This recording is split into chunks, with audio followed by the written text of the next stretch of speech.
posted a scripture. Today? No, this was last week before. You was going through with me? No. This one was in California. Okay. It's like, what I do? One thing I've learned is sometimes God will put an evil spirit on those close to him. King Saul loved David in the beginning. And then God put that spirit on Saul and he began to hate David. So That's so hard to digest. So you have King Saul, David and Goliath happens. After that, David becomes a soldier. The people began to sing songs. And it was King Saul kills the thousands. David kills the tens of thousands. David loved Saul with all his heart, played the harp for him, all of this. But because David was getting all that praise, Saul began to hate David, and that spirit came upon him. So it's the same thing. It's like, damn, you don't even need me anymore.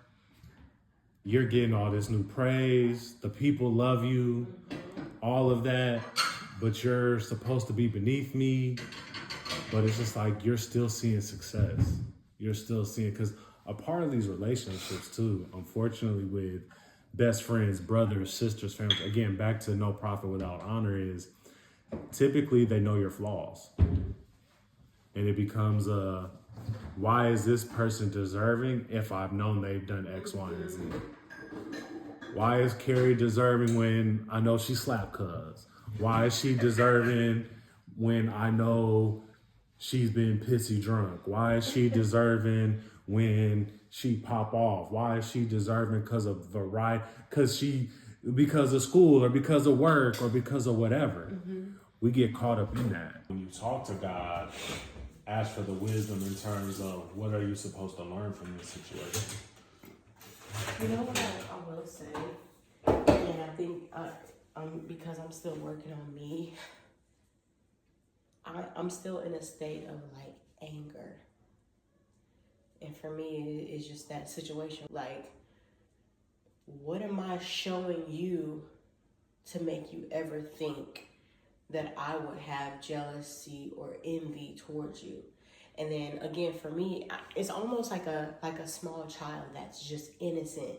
Like, you don't know how ugly the world can be. Because I'm floating through life with these friendships thinking, oh my God, I'm so proud of you. I'm so proud of you. You're doing so good. Like, just feeling like I'm winning because they're winning.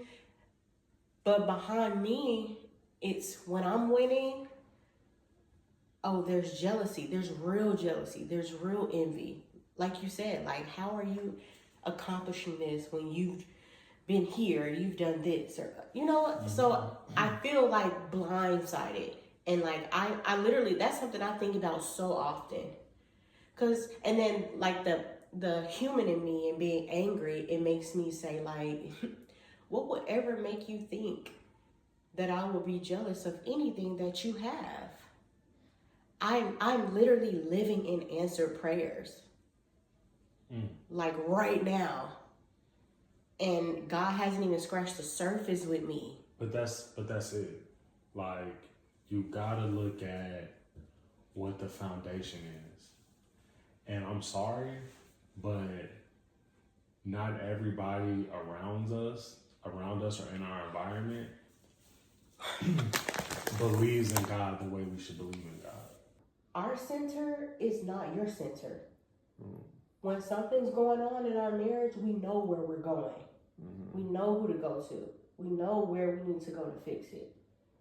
Like, I can't even have those conversations with you. And then you mentioned having the relationships and the friendships where, like, we're always having conversations about God. You know what I'm saying? And then you start looking at other friendships and relationships like, damn, we don't talk about the Lord at all.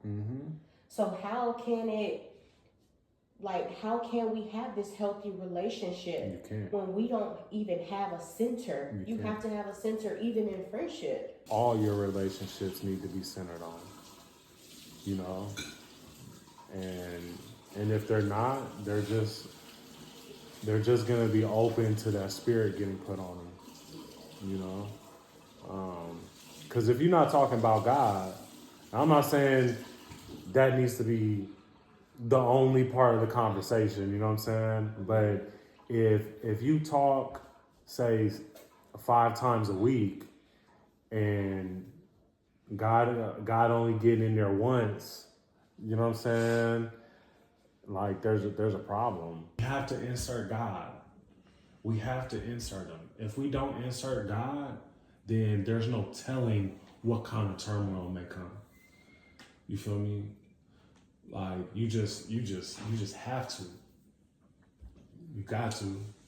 I feel like I told you this the other day, or it could have been today. We was just talking, and I just be randomly going through these moments of just conversations with myself, because I be playing things back again. You know, I've been going through this phase of like, and am I just going too hard for people? And it's like fucking up these like relationships, because people aren't used to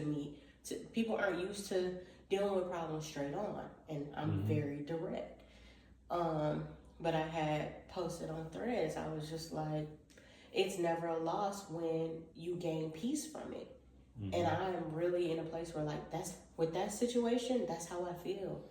I'm not missing anything. I'm not reminiscing. Not to say that it wasn't great while it lasted. Yeah. But I am 100% at peace with moving on. Sometimes it is time to go. My God, I keep asking you for peace. Paul said in scripture, he's like, you know, I've been content with a lot, a little, but I've just been content regardless. And when I thought about Paul saying he was content, Paul spent most of his time either on the run or in jail. And the way, if you know about Paul was a Hebrew, he was an Israelite, but he grew up a Roman. And so he grew up killing Israelites. And then when he began his ministry, right, he was being denied by both people, by both groups.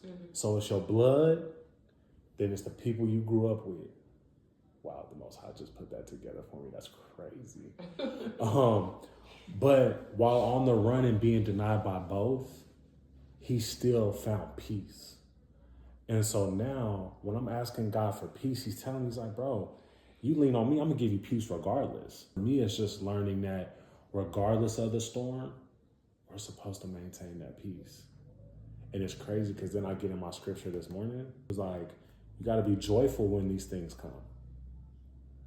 You gotta be joyful at when you're being tested.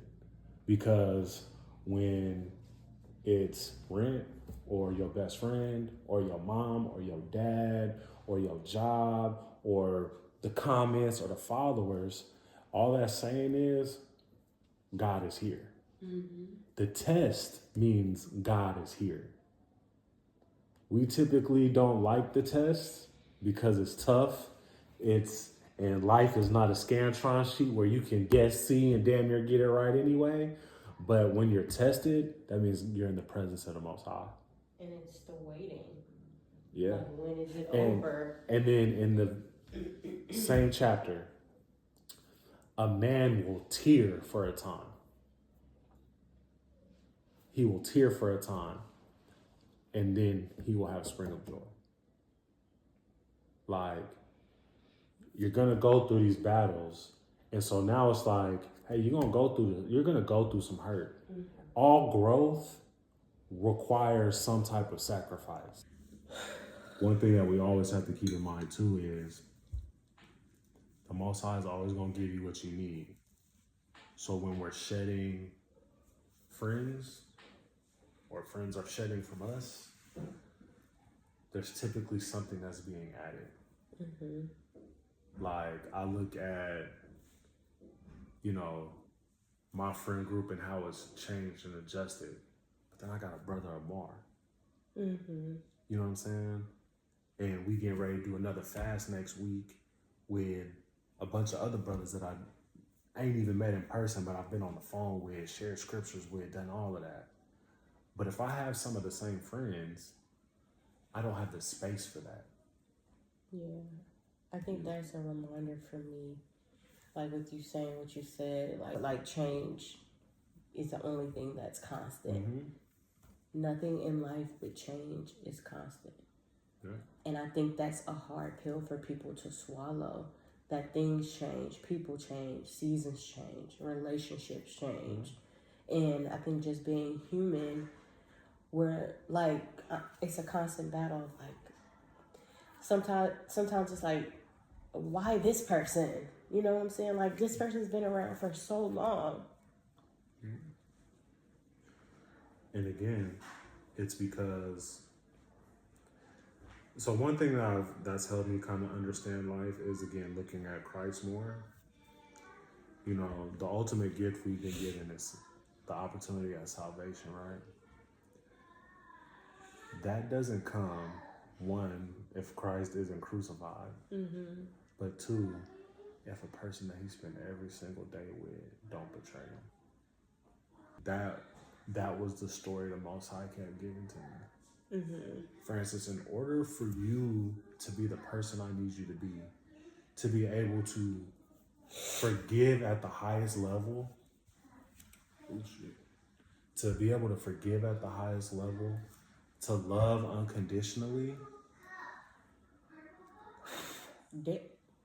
I got to put you through some betrayal. Because if you think about it too, like Judas went on to kill himself, right? He killed himself because he just couldn't handle the fact that he betrayed Jesus. Please. You know what I'm saying? But Get her cup, please. had he not done that, salvation would have been for him too. So again, you go through these things, that way you know how to forgive. That way you know how to love. It's easy to say, I have forgiveness and I love people and I don't love with conditions, yada, yada, yada, until it's tested. Everybody's a fighter until they got to put the gloves on. Everybody's a gangster until folks are shooting. Everybody, you know what I'm saying? Everybody is a content creator until they got to turn the camera on. Everybody is something until it's put to the fire. And it doesn't take away like feelings, right?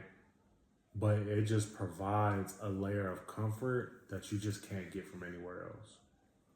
Like, I legit can tell you that if I don't read my Bible before I leave this house, my response to stress is agitation, anger, ready to pop off. Y'all got me messed up.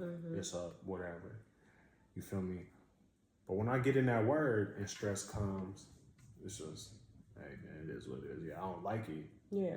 But it is what it is. That's why like that daily discipline piece is so important. And one thing I was thinking about today too is just like, because I haven't fasted in a while. Yeah. which I think explains a lot about some of the things that I've been going through. But it's just like the Most High asks us to pray, read our word, live his word. You can't just do one or the other. It's got to be all three. You got to have all three. Like, you got to pray, but you got to read his word, and you got to live it out. You know what I'm saying? And that's why when I pray every morning, I'm like, God, you know, please be present with me as I read your word. But most importantly, write it on my heart and my mind so I can apply it to my life. So then when I'm going through these things or situations pop up, I done already asked the Most High to write his wisdom on me so I can then go execute. Yeah. You know what I'm saying? I remember I had a friend tell me one day, like, how do you just know certain things? And I'm like, I just ask God for wisdom every day. I ask God for the wisdom to handle whatever is brought my way every day. So it could be layoffs at the job. It could be brothers getting into it. It could be, you know, floods. It could be whatever. Yeah. You know what I'm saying? But I've already asked the Most High to give me the wisdom to handle it so that I'm not tweaking out. You feel me? But them days I don't ask for it, I don't get it. The days I don't ask for wisdom, I'm all over the place. and I feel it. I feel it because, like, at my job, if I don't read my Bible before, like, if I don't read my Bible either before I leave the house or before my first meeting, I know them first 2.5 hours or 3 hours of work gonna be straight bullshit. Straight bullshit. Like, I'm finna be in hella meetings talking about the same shit, same all this, that, and the thing. Calling, yeah, I'm ready to go. Ready to fucking go. Like, get me the hell out of here. Like, Yeah. but that daily discipline is just so important. You have to have like, the same thing we want, like, the same kind of attention that we typically want as humans for our relationships is the attention that the Most High is wanting from us. Unfortunately, there comes a sacrifice with that. Me putting in 25, 30 minutes in prayer each day or whatever is 25, 30 minutes I can't give to somebody else. Yeah. But it just is what it is. It's about what we prioritize. And unfortunately, when you don't prioritize God, you have an issue about priorities in the rest of your life. So when you don't prioritize God, now you feel in a way because you think I'm not prioritizing you. Now you don't feel like our priority in other people's lives was because God ain't even gave you that comfort because you ain't prioritized him. Or even better yet, like, when you don't prioritize God, you get disappointed by not being a priority to others. But it's because you haven't even figured out that with God being the focal point, the top, the center, all of that, everything else works itself out.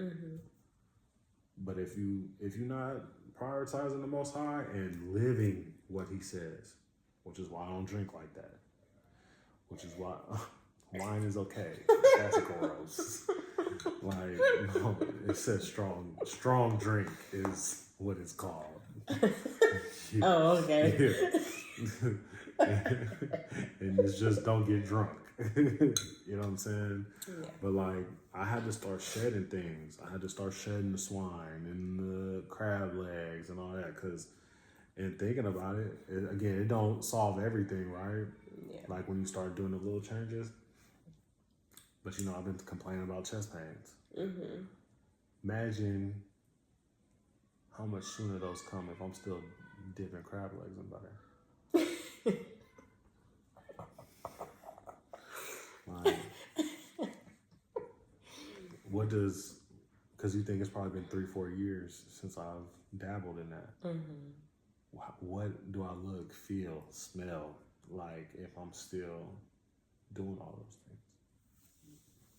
It's so crazy. My skin don't have this glow like it got. It's so crazy even thinking about like the pork and like how now it just makes our stomach turn, like the smell of it, just to see it, like it. I don't know. It's crazy, and it's been so long since you've had seafood. Like I literally can't even recall anymore.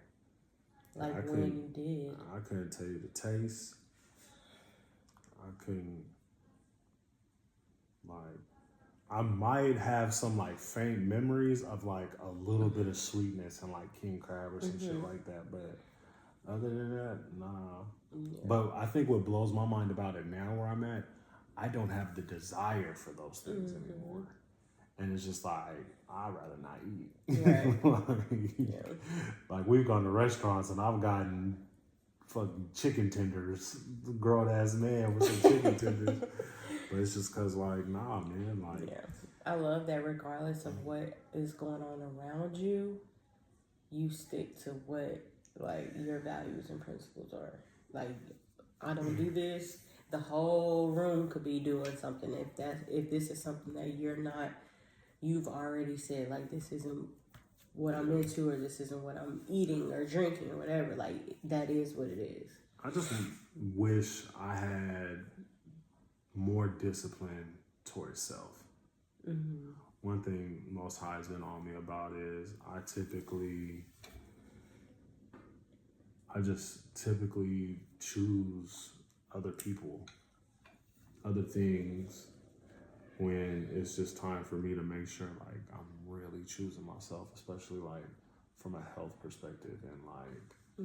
you know what I'm saying? Like, okay, it's 10 o'clock. Yeah, I love you, but I'm out. Mm-hmm. You know what I'm saying? Because I got to be up at the gym and do all that. Because, like, I think we're also just at that stage where I really feel like we've been teetering with our old life. Like, it's all where we're at right now is like the seesaw, the middle of the seesaw. There's our old life and then where we want to be. And I think we're constantly like this. You know what I'm saying? And I think once we make habits, you know what I'm saying, definitely are always going to be the key contributor. Yeah. You know what I'm saying? But, you know, it's like I told a client the other day, like, we got to change our line of sight.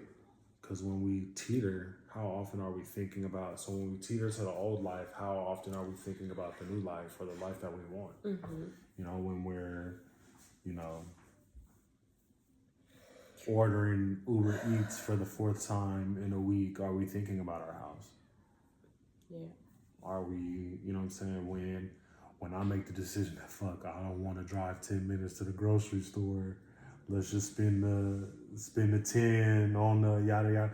Am I thinking about investing in my business? You feel me? When I crack open this ice cream, am I thinking about that 6-pack that I want and being able to be here for 60 more years? You know what I'm saying? We tend to not think about our goals and who and what we want to be because we're so caught up going through the motions of life. And I'm personally done with it, which is why I reached out to Brother Amore. I was like, hey, let's go ahead and crack out this cleanse again, because I'm like, 40 days, that'll get me right where I need to be. You feel me? And I think, you know, what's crazy about that, the 25th is the last day for me to get my fitting done. Is it? For my tux. Yeah, for the wedding. Oh, everything was just in alignment for you. Most High don't play behind me, dog. He really don't, bro. I'm That's really hey, you know what glad. I do want to say? Like, the Most High do not play behind me. Like, that's another thing. Like, why I don't get caught up in. I really don't get caught up in how people treat me, because I know the Most High is gonna handle that. I'm sitting here like, bro, I didn't actually pray behind you, dog. I pray for my job. Stop playing with me. Like, because God is going to pop off behind me. Yeah. Like, I have full faith and confidence in that. You play with me, it's like whenever Brittany trying to fuck with me. All right, your stomach going stop playing. And every single time. Crazy. I'm really glad. Like, this really just did it for me. Like, I'm glad that y'all, this was such not a random conversation, because things have kind of just been transpiring throughout. She was fussing at me. She was mad at me. I was not. Agitated. Things have just been happening over the last week or so. And it's just been a lot. So I'm actually glad that we were able to just capture this conversation, or like bits and pieces of it, because we were considering like sitting down to do like a wind down every week for y'all. This is going on YouTube. And so now I really feel like there's just so much, especially for my husband, there's so much like just knowledge and like healthy conversation to be had. So this will probably be something that we try to do once a week, but in a different environment, or wherever, like how it authentically just naturally came together tonight. It might be something like that. But definitely looking forward to being able to do this every week. And I think it opens the door for like healthy conversations. This was more so centered on like shedding relationships and friendships and just growth and stuff like that. I really enjoyed that conversation.